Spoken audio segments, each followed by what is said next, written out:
আজকের যে ভিডিওটি হচ্ছে সেটি হচ্ছে একেবারে আলাদা। আজ আমি একটা রেসিপি তৈরি করব যেটা পুরো তোমাদের সাথে শেয়ার করব। আজকের রেসিপিটি হচ্ছে আম কাসুন্দির রেসিপি। এটা একটা আচার্যিক রেসিপি। আচার্যিক অর্থ যেগুলো স্পেশালি বিশেষ কোনো ঋতু বা মৌসুমি তৈরি হয়। আম কাসুন্দিটি হচ্ছে একটা আম আর মাস্টার্ড সিড, মানে সোক করা মাস্টার্ড সিডের সংমিশ্রণে তৈরি করা একটা সস টাইপের, যেটা গ্রীষ্মকালে বা গ্রীষ্মের শুরুতে রান্না করা হয়। তো চলেন আমি পুরো প্রসেসটা দেখাই, আর তার সাথে এই কাসুন্দির পুরো গল্পটা তোমাদের সামনে তুলে ধরি। উপকরণ হিসাবে আমি নিয়েছি সর্ষে, লবণ, কাঁচা আম, রসুন, কাঁচা লঙ্কা, শুকনো লঙ্কা আর হলুদ গুঁড়ো।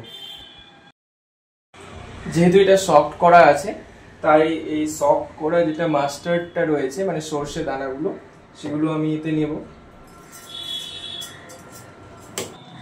ঝাঁঝালো এক ঝাল মিষ্টি স্বাদের এক মজাদার রেসিপি হলো কাসুন্দি।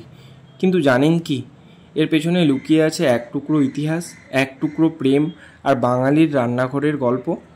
অনেক বছর আগে পূর্ববঙ্গের নদিয়া, ফরিদপুর আর যশোহর অঞ্চলে শুরু হয় এই রেসিপির যাত্রা।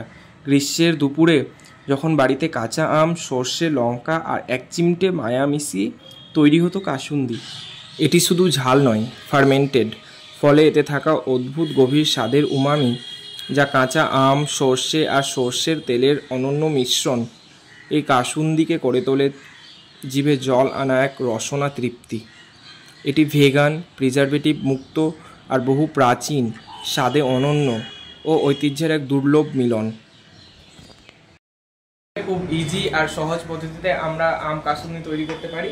আর এটাকে কোনো কাচের মানে পাত্র বা কোনো একটা যে কোনো কন্টেনারের মধ্যে রেখে আমরা প্রিজার্ভ করতে পারি আর অল্প রোদ্রে রেখে নিতে পারি, তাহলে এটা মাসের পর মাস সংরক্ষিত হয়ে থাকবে।